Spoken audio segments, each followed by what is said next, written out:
नमस्कार, आपके साथ मैं रोहित कुमार। खबर है बिहार के मुख्यमंत्री नीतीश कुमार और योगी आदित्यनाथ को लेकर के। उत्तर प्रदेश में साल 2022 में विधानसभा के चुनाव होने और उसके पहले योगी सरकार राज्य के लिए नया जनसंख्या को कंट्रोल करने के लिए नई नीति लेकर के आ रही है और इस नीति के खिलाफ ही खड़े हो गए नीतीश कुमार।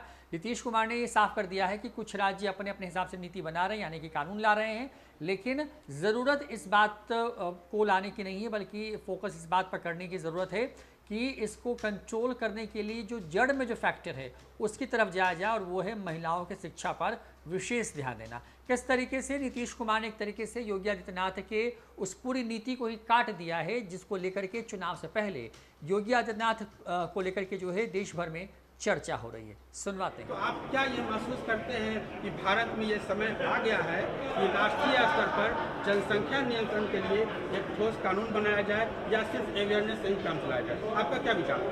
एक बात हम आपको बहुत साफ साफ कहें, जो राज्य जो करना चाहे अपना करे, लेकिन हमारा बहुत साफ साफ ओपिनियन है, जनसंख्या नियंत्रण के लिए अगर आप सिर्फ कानून बना करके कोई उसका उपाय करेंगे, ये सभी ठीक से संभव नहीं है। आप जरा चाइना का पता कर लीजिए, 1 से 2 किया, अब 2 के बाद भी क्या हो रहा है, तो आप देख लीजिए स्थिति, कहीं भी किसी देश का हालचाल देख लीजिए। ये सबसे बड़ी चीज़ है कि जब महिलाएं पूरे तौर पर पढ़ी रहेंगी तो इतनी जागृति आती है, इतना कॉन्शसनेस होता है कि अपने आप प्रजनन दर घटेगा। और आप तो जान रहे हैं, शुरू से हम लोग इसके लिए काम कर रहे थे, और उसी में जो आपने कहा, जो इतना ज़्यादा इस पर रिसर्च हुआ, सर्वे किया गया, देखा गया कि जब पति पत्नी में पत्नी मैट्रिक पास है तो देश भर का एवरेज प्रजनन दर 2 था, और बिहार में भी वही किया गया, तो पता चला 2 ही है। लेकिन अगर +2 तक पढ़ी हुई है, इंटर पास है, तो देश का उस समय आया 1.7 और बिहार का आया 1.6। तो उसी समय तो यूरेका की भावना आई ना, हमको लगा कि भाई इतनी बड़ी चीज़ है, ये तो प्रजनन दर को कम करने के लिए। बिहार में कितना ज़्यादा है आप जानते हैं, तो देखिए इससे काम शुरू करते करते घटते 4 के ऊपर था, अब उससे घटते 3 के पास पहुंच गया। लेकिन ये पूरे तौर पर होगा तो हमको पूरा भरोसा है कि 40 तक, हमको जो लगता है, मेरा अपना व्यक्तिगत जो हम पूरा का पूरा करते हैं कि 2040 तक जरूर ये वृद्धि नहीं रहेगी और उसके बाद घटना शुरू होगी। तो इस तरह से जब बात है तो हम लोग तो इसी पर काम कर रहे हैं, लेकिन बहुत लोग रखता है खाली कानून बना देंगे और उससे हो जाएगा, तो वो तो अपना सोच है अपना। हम लोगों का सोच बहुत साफ है कि कैसे हम कर सकते हैं प्रजनन दर कम, और इसमें कोई कम्युनिटी का हो, सब पर ये असर पड़ेगा। जब महिलाएं बिल्कुल पढ़ी लिखी होंगी तो आप देख लीजिए, कोई कम्युनिटी का हो तो आप पता कर लीजिए, तो इसमें होगा। और इक्का दुक्का तो होता ही न है, कभी कभी तो आप देखें कि पढ़े लिखे लोग भी बहुत पैदा किए हैं, क्या तो इस तरह से तो कई लोग होते हैं, तो वो तो एक अलग बात है। ये तो नहीं मान करके चलिएगा कि हम तो कोई कानून के बहुत पक्ष में नहीं है, तो कुछ तो कर सकता है, लेकिन मैक्सिमम ये नहीं कोई कह सकता, दावा कर सकता है कि हर परिवार में जो हम बोल रहे हैं कि प्रजनन दर, ओवरऑल प्रजनन दर घटेगा, लेकिन ये दावा हम नहीं कर सकते कि हर एक परिवार में कम ही कर लेगा, लेकिन कुल मिला करके ज़्यादा से ज़्यादा में कम हो, तो कुल मिला करके प्रजनन दर घटेगा।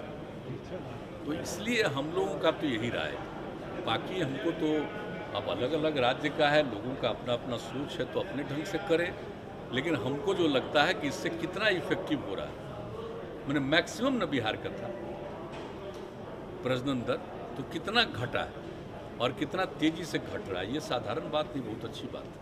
बाढ़ की स्थिति कुछ बिगड़ी? बाढ़ की स्थिति के लिए तो एकदम बिल्कुल तैयार है। जान रहे हम लोग 2006 से ही शुरू किया, 7-8 कौन साल में नहीं किया, और इस बार भी जरा सा भी था तो हम जा करके एक जगह देख करके हर कलेक्टर को करवा दिया कि देख लीजिए, नीचे से दूर से देखिएगा तो सब बात पता नहीं चलेगा। आप जानते हैं ना कितनी बार सारे डीएम्स को ऊपर से भी हम हेलीकॉप्टर भिजवा करके दिखवा लेते हैं कि कहीं कोई गांव ऐसा न हो जिसकी उपेक्षा हो सके, और पूरे तौर पर। और ये भी जो आपदा प्रबंधन है, उसमें भी जो पिछले बार बात हुई थी, तो कई जगह ये पता चला कि अफेक्टेड लोग बार बार हमारे यहाँ भेजते थे, तो रिपोर्ट उसका करा के कराते थे। तो इस बार भी कह दिया कि कोई अफेक्टेड आदमी छूटना नहीं चाहिए। उनको राहत देनी है, तो इसलिए ये सब हो रहा है। एकदम कॉन्शस है, पूरे तौर पर देखा जाए, इसलिए हर तरह की सहायता दी जाए। एक अंतिम सवाल मुख्यमंत्री जी, दिल्ली हाई कोर्ट का हाल में ये ऑब्जर्वेशन है कि देश में अब समय आ गया है कि कॉमन सिविल कोड होना चाहिए, और सुप्रीम कोर्ट लगातार 1985 से कई बार यह कह चुका है सुप्रीम कोर्ट की ओर से कि देश में कॉमन सिविल कोड का समय आ गया है। आप क्या कहेंगे अभी? अच्छा, ये बताइए ना, कॉमन सिविल कोड किस नंबर पर है? 44 की बात हो रही है ना? जी जी 47 भी देख लीजिए, जी जो हम लोग नशाबंदी लागू किए हैं यहाँ, जी तो इसी तरह से और चीज़ पर भी ना ध्यान देना चाहिए, जी हर चीज़ पर तो ध्यान देना चाहिए। जी ये सब चीज़ तो खैर इस पर हमको कुछ नहीं कहना है। जो प्रावधान है, तो जो कॉन्स्टिट्यूशन का एक हिस्सा है जिसमें कहा है कि इन सब चीज़ों पर ध्यान दीजिए, तो सब पर ना ध्यान देना चाहिए भाई। तो वहाँ से भी होना चाहिए कि पूरे तौर पर बिल्कुल शराबबंदी पूरे देश में हो, ये भी तो होना चाहिए। Thank you sir.